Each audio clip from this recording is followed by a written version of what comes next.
Esta es la predicación del domingo 12 de diciembre de 2021, correspondiente a la Iglesia Cristiana Cristo Viene.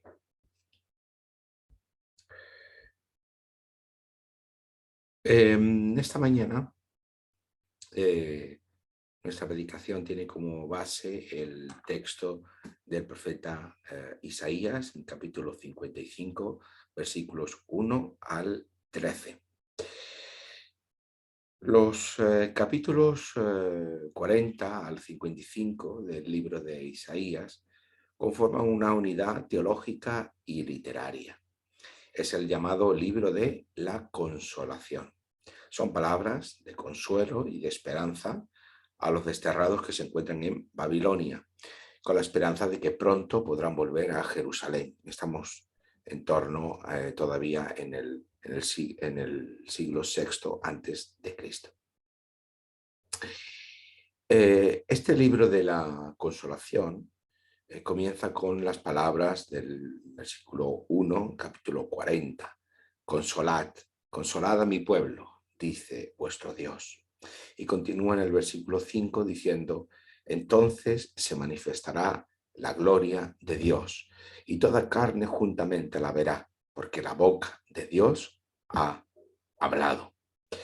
Se promete la vuelta del exilio y junto con ella la gloria, presencia de Dios volverá también a estar con su pueblo. Ya dijimos que previo a la caída de Jerusalén, la gloria, la presencia de Dios, la percepción del pueblo de Israel de la gloria y la presencia de Dios en el templo desapareció y ya nunca más volvió. Pues en este comienzo de este capítulo 40 encontramos esa promesa de que la gloria de Dios se volverá a manifestar. La garantía de ello es que la palabra de Dios así lo ha prometido. La gloria y la palabra de Dios se encuentran en este parte del libro de Isaías relacionadas. Y lo que vamos a ver es cómo esa gloria y esa palabra de Dios se relacionan.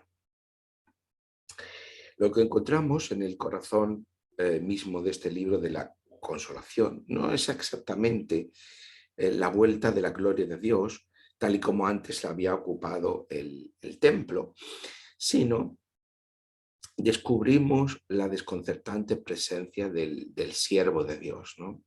En este libro de la consolación, pues tenemos distintos capítulos que están destinados a lo que se conocen como los cantos del siervo sufriente, el siervo de Dios. Hoy no nos vamos a detener en eso, porque no es nuestro pasaje de referencia para el día de hoy, pero la unión entre el capítulo 40 y el capítulo 55, que es un poco lo que vamos a ver en esta mañana a través de la gloria de Dios y la palabra de Dios, tienen como unión, como nexo, la figura del siervo sufriente. Y cuando veamos el Nuevo Testamento, veremos cómo todas estas piezas acaban encajando. Lo que nos dice Isaías básicamente es que a través de este siervo sufriente y de su palabra, Dios va a llevar a cabo su plan de salvación en favor de su pueblo y de toda la creación. Y estas son las pistas narrativas que nos van llevando y nos conducen al final de este libro de la consolación en el capítulo 55, que es lo que en el día de hoy nos centramos para ver. El comienzo de este capítulo nos retrata posiblemente la situación en la que se encontraban aquellos que aún estaban en Jerusalén, los que habían quedado en Jerusalén y en toda Judá. El versículo 1 de este capítulo 55 comienza: venid todos los sedientos, venid a las aguas, aunque no tengáis dinero, venid, comprad y comed, venid, comprad sin dinero y sin pagar, vino y leche. Hay escasez, hay hambre, los precios y los impuestos suben Y hay mucha gente que no puede comprar ni tan siquiera lo básico para el día a día. Así que deben pedir dinero prestado, contraer deudas y si no pueden pagarlas deben vender a sus hijas como esclavas. Y es la situación que se describe en el libro de Nehemías, el capítulo 5, versículos 1 al 5, tras la vuelta del exilio, previo a la reconstrucción del templo. Esta es la situación que se nos retrata aquí. Leemos para hacernos un poco idea, que yo he resumido en las palabras anteriores. Entonces hubo gran clamor del pueblo y de sus mujeres contra sus hermanos judíos. Había quien decía: nosotros, nuestros hijos y nuestras hijas somos muchos, por tanto hemos pedido prestado grano para comer y vivir. Y había quienes decían: hemos empeñado nuestras tierras, nuestras viñas y nuestras casas para comprar grano a causa del hambre. Otros decían: hemos tomado prestado dinero sobre nuestras tierras y viñas para el tributo del rey.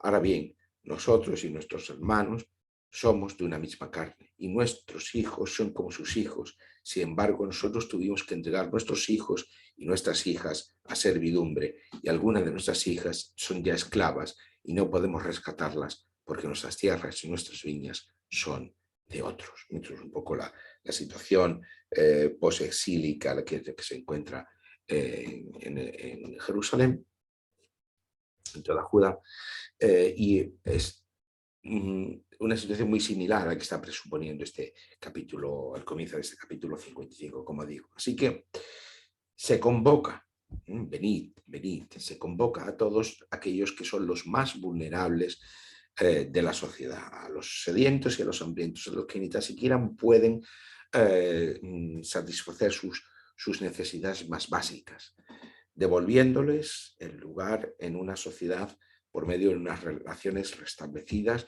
y justas, no mediadas por la transacción económica. Pues de ahí esta frase de venid, comprad sin dinero y sin pagar. Y es que también forma parte del propósito de Salvador de Dios el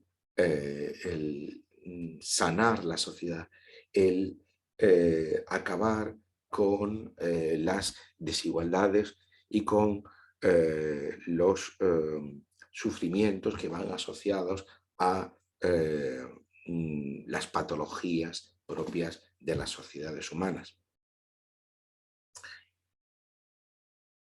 Por lo tanto, esa convocación de los más vulnerables, sin que medie el intercambio económico, están construidas, esa renovación de la sociedad está construida sobre la base de la justicia justificante de Dios, que no se contenta con dar a cada cual lo suyo, ni tampoco con igualar a todos por debajo, sino con una justicia de la abundancia y de la misericordia para todos.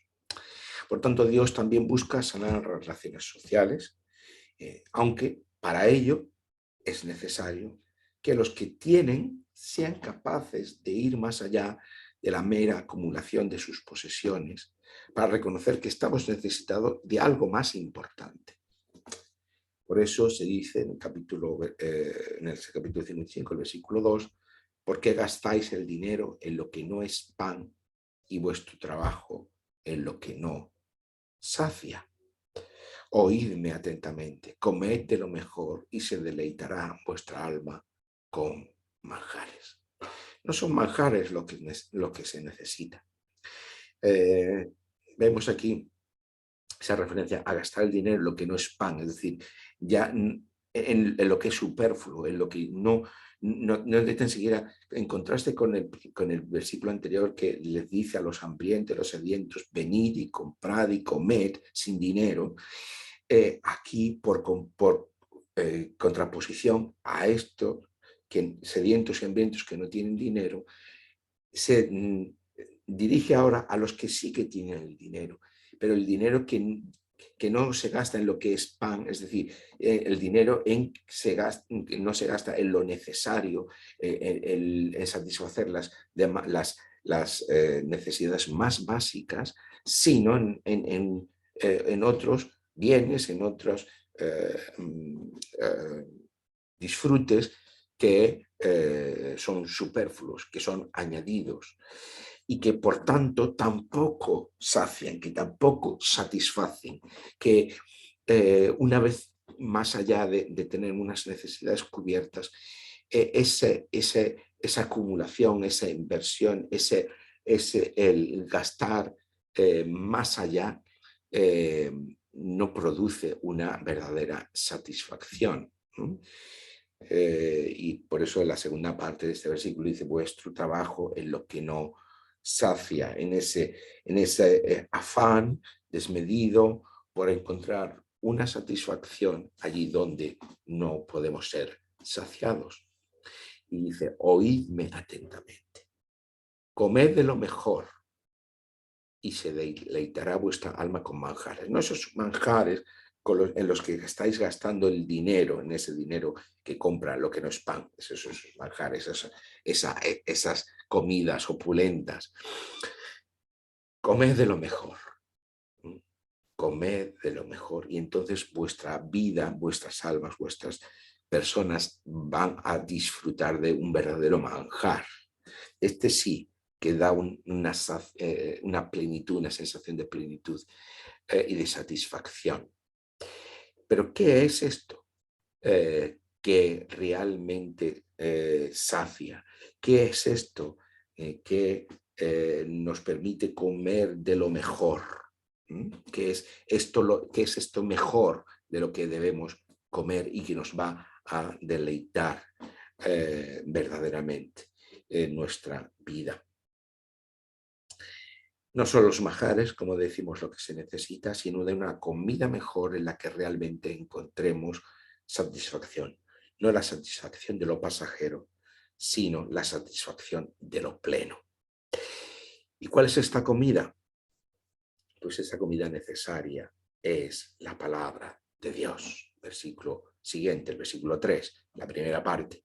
Inclinad vuestro oído y venid a mí. Escuchad y vivirá vuestra alma, vuestra vida, todo lo que sois. El concepto de alma aquí no recoge el sentido profundo de la palabra en hebreo, que tiene que ver con la persona en su totalidad, con la vida en su plenitud. Inclinad vuestro oído y venid a mí, escuchad y vivirá vuestra vida. Viviréis vosotros. Lo que nuestras vidas necesitan no es la acumulación, no es como en nuestra sociedad el consumo, no es buscar los placeres pasajeros o placeres inmediatos que se convierten en un fin en sí mismos, que nos proporcionan una sensación de satisfacción, pero que pasa, que es pasajera. Si lo que necesitamos es escuchar la palabra de Dios. Se promete una renovación del pacto de Dios con su pueblo, la segunda parte del versículo 3. Esta palabra de Dios que necesitamos escuchar, que el pueblo de Israel necesitaba escuchar, pero que nosotros necesitamos también escuchar, es el compromiso de Dios de renovar su pacto, porque la relación de Dios con su pueblo es una relación de pacto, es una relación de dos partes comprometidas en construir esa propia relación. Dice el versículo 3, la segunda parte del versículo 3, haré con vosotros un pacto eterno, las misericordias firmes a David. Ese pacto que es el contexto por el cual Dios bendice a todas las naciones, ya lo hemos dicho muchas veces. La relación de Dios con su pueblo Israel es una relación, el pueblo de Dios con a través de un pacto, pero un pacto de bendición para todas las naciones. El pueblo de Dios debe dar testimonio de la voluntad salvadora o salvífica de Dios a todos los pueblos. O sea, leemos en los versículos 4 y 5. He aquí que yo lo di por testigo a los pueblos, por jefe y por maestro a las naciones.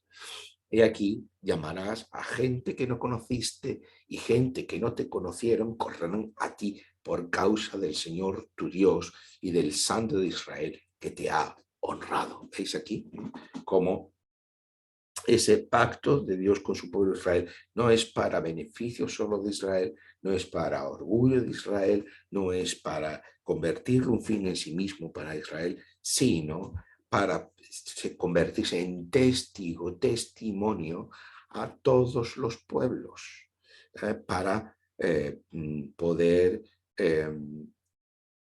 llevar esa salvación de Dios, el testimonio de esa salvación de Dios a todos los pueblos.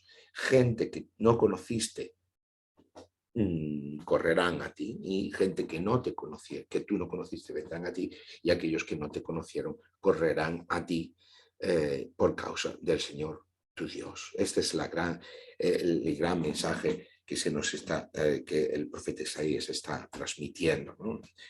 La responsabilidad de Israel como pueblo elegido de Dios para llevar a cabo un testimonio que acerque a todas las naciones a la salvación de Dios. Ese llamamiento a escuchar la palabra de Dios invita al pueblo de Dios en la renovación de su pacto a convertirse en testigo ante las naciones, sanando las relaciones sociales e invitando a un cambio de orientación, a un arrepentimiento.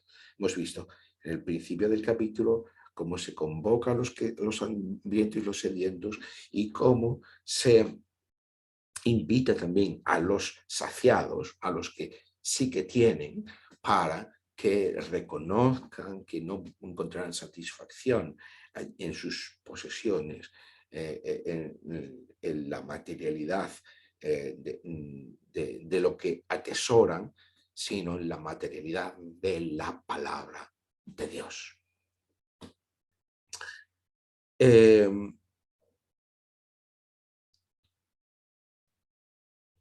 Ese arrepentimiento al que se convoca precisamente aquellos que se encuentran en una situación de privilegio. A estos que están en esta posición de privilegio se invitan a un cambio de orientación, a un arrepentimiento. Arrepentimiento es no un dolorismo, no un sentirnos mal, sino es un ser conscientes de que necesitamos orientar nuestra vida hacia Dios y hacerlo. Este es el arrepentimiento bíblico. Seguimos por tanto, leyendo estos versículos 6 y 7 de este capítulo 55, buscad al Señor mientras pueda ser hallado, llamadle en tanto que está cercano, deje el impío su camino, estos que realmente han olvidado de Dios y que están construyendo una sociedad basada simplemente en el beneficio de unos pocos, y el hombre inicuo sus pensamientos, y vuelvas al Señor, el cual tendrá de él misericordia, al Dios nuestro, el cual será amplio en perdonar. La sociedad que construimos siempre es reflejo de los dioses a los que adoramos. La idolatría le llevó a Israel a ser una sociedad próspera, pero supuso su ruina llevándole al exilio de Dios. Por el contrario, el escuchar el llamado de la palabra de Dios significaba que las relaciones sociales serían restablecidas, que las desigualdades serían corregidas, que otra sociedad es posible. Que la justicia justificante, salvadora y vivificadora de Dios está acompañada siempre de su misericordia. Que esa justicia de Dios no es castigar a unos y premiar a otros, no es dar a cada uno lo que merece, sino es una justicia que restablece, que pone orden, que acaba y destruye con el mal, con el dolor, con el sufrimiento, con el pecado. Esta es la justicia justificante de Dios, que va acompañada siempre de su misericordia. Y eso se muestra siempre que Dios está dispuesto a perdonar. La actitud de perdón de Dios para con un pueblo que sistemáticamente había roto su pacto con Dios, para un mundo como el nuestro que está en el exilio de Dios, Dios siempre está dispuesto a perdonar. Esa es la característica de su justicia justificante. Necesitamos volvernos a Dios, reconocer que efectivamente en Él y en su palabra, solamente en Él y en su palabra tendremos verdadera satisfacción, verdadera plenitud. Y todo esto nos lleva mucho más lejos de lo que nunca hubiéramos pensado, ¿no? Como siempre que irrumpe la palabra de Dios y la salvación de Dios, se trastoca todo, se trastoca la sociedad, se trastoca el mundo, se trastoca incluso los fenómenos muchas veces de la creación, ¿no? Vemos muchas veces que la Biblia nos describe precisamente cuando irrumpe la gloria de Dios, la presencia de Dios, los elementos del mundo, los elementos naturales, diríamos hoy, eso se alteran, ¿no? El propósito, el horizonte y el propósito salvador de Dios siempre de mucho más alcance que los estrechos límites de nuestros propios proyectos. Así fue para el pueblo de Israel, que constantemente tuvo que reaprender cuál era el camino al que Dios lo llamaba, y también para nosotros hoy, como se nos dice en los versículos 8 y 9 de este capítulo 55, porque mis pensamientos no son vuestros pensamientos, ni vuestros caminos, mis caminos, dice el Señor. Como más altos los cielos que la tierra, así son mis caminos más altos que vuestros caminos y mis pensamientos más que vuestros pensamientos. Y esto es importante porque aquellos que a veces mostramos tanta seguridad en lo que creemos, en lo que hacemos, en sentirnos aprobados por Dios, etcétera, etcétera, etcétera, tenemos siempre el riesgo de la falta de humildad, de creernos que de alguna forma atesoramos a Dios, de creernos que de alguna forma conocemos a Dios, de que creemos que de alguna forma podemos decir Dios está de nuestro lado. Y eso es un peligro muy fuerte, de objetivar a Dios, de cosificar a Dios, de manipular o de utilizar a Dios. Debemos ser conscientes de que los pensamientos de Dios, que el horizonte de Dios siempre va más allá que el nuestro y que por lo tanto debemos confiar en Él, sí, tener seguridad en Él, sí, pero ser humildes. Y este movimiento de la palabra que se nos retrata en este libro de la consolación tiene su completitud en la renovación de la propia creación. Hemos visto cómo la palabra de Dios está irrumpiendo, está reconstruyendo la sociedad, pero va más allá, a una renovación total de la creación. Eso lo dice el versículo 10, desde el capítulo 55. Porque como desciende de los cielos la lluvia y la nieve y no vuelve allá, sino que riega la tierra y la hace germinar y producir, y da semilla al que siembra y pan al que come. Y ahora seguimos en el versículo 11, pero me detengo aquí un poquito. Fijaos que el capítulo ha comenzado, este pasaje ha comenzado convocando a los sedientos y los hambrientos, y llamando la atención de los saciados. Y sin embargo, en esta promesa de transformación de toda la creación, de esa revitalización de toda la creación, de esa renovación de toda la creación, la siembra y la comida se presentan como don. Se presentan como don, como regalo. No como esfuerzo, no como acumulación, no como competencia, no como consumo, sino como don, como regalo. La propia palabra de Dios va a transformar, va a renovar, va a cambiar la creación, dándole de su vitalidad, de forma manera que el hecho de sembrar, de cosechar y de comer se convierte en un don en sí mismo, el don de esta abundancia, de esta plenitud de vida contenida en la palabra de Dios. Todo ello, como decimos, es fruto nunca mejor dicho, lo del fruto de la palabra de Dios, como sigue diciendo el versículo 11, que tiene el propósito de cumplir las promesas y la voluntad de Dios.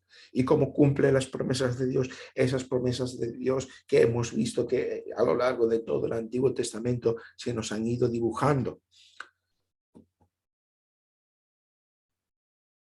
Pues ese cumplimiento de esas promesas pasa por la palabra de Dios. Versículo 11.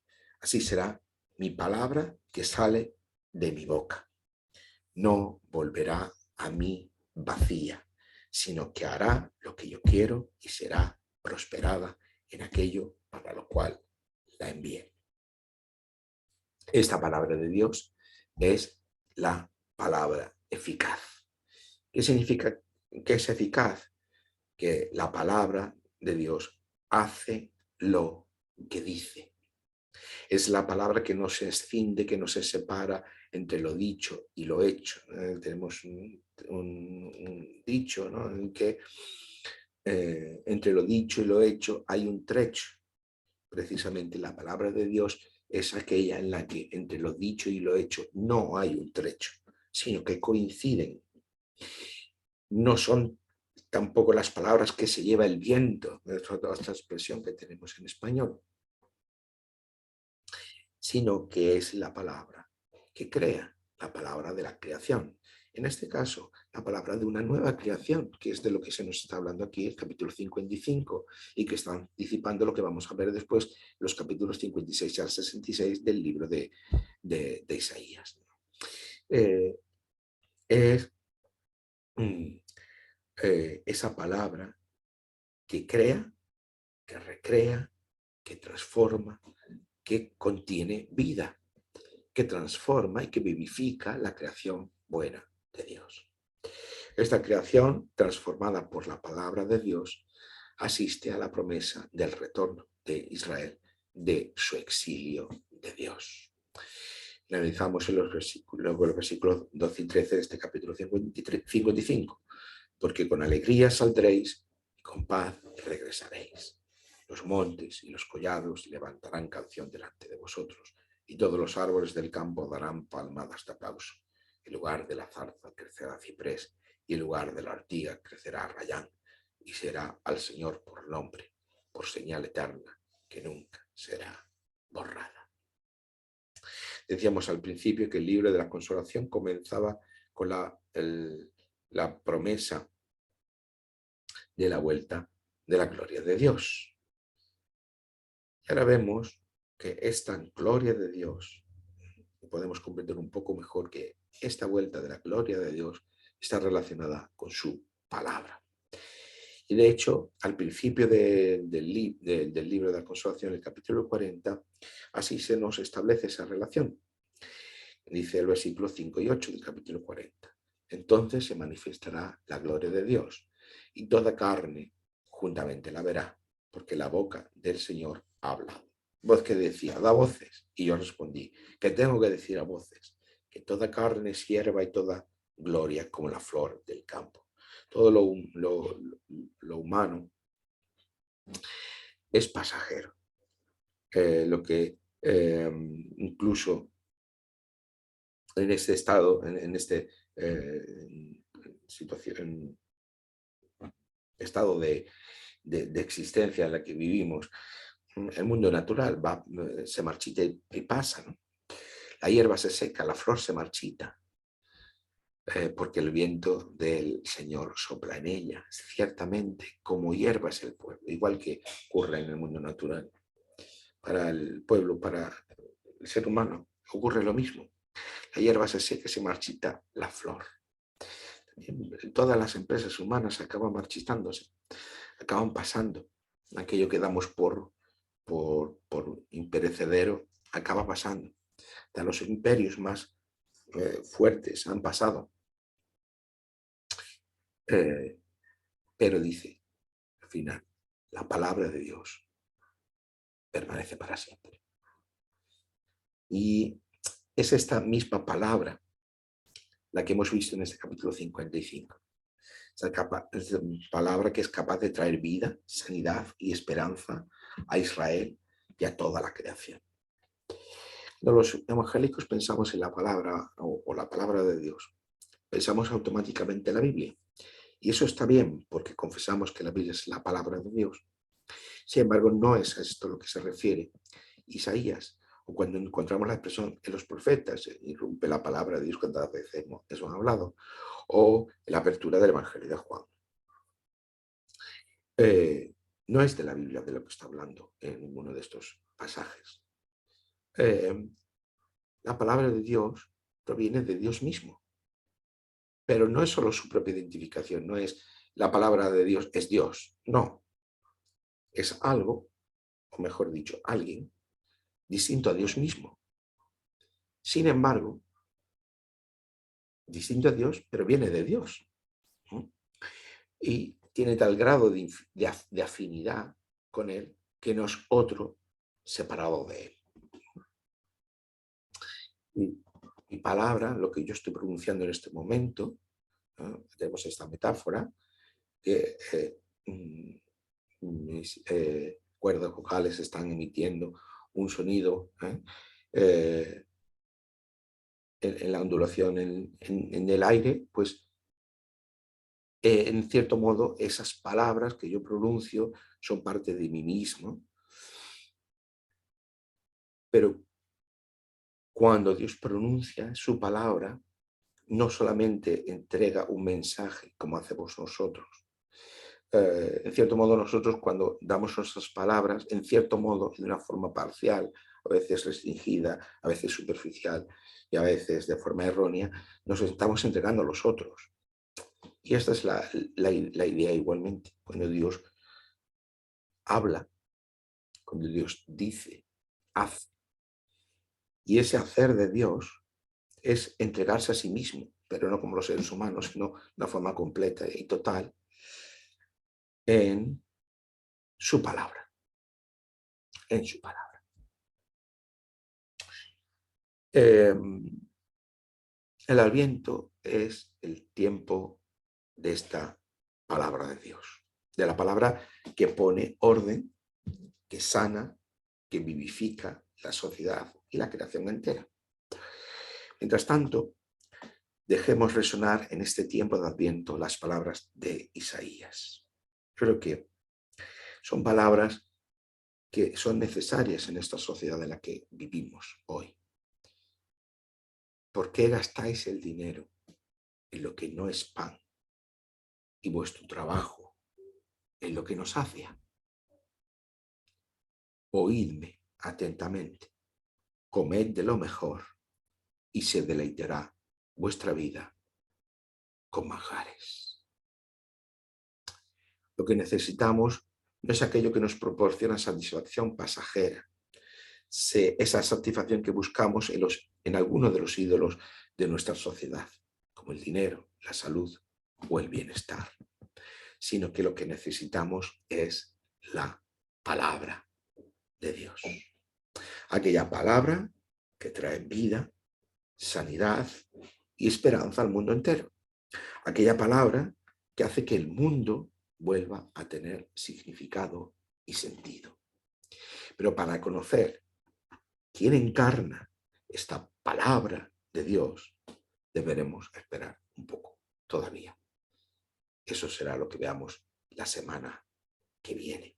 De momento nos quedamos con esto. ¿Por qué gastáis el dinero en lo que no es pan? Vuestro trabajo en lo que no sacia. Oídme atentamente. Escuchemos la palabra de Dios y nuestras vidas se deleitarán con manjares. Esta es la invitación que hacemos en este tiempo de Adviento a todos los que nos escuchan. Que así sea. Amén.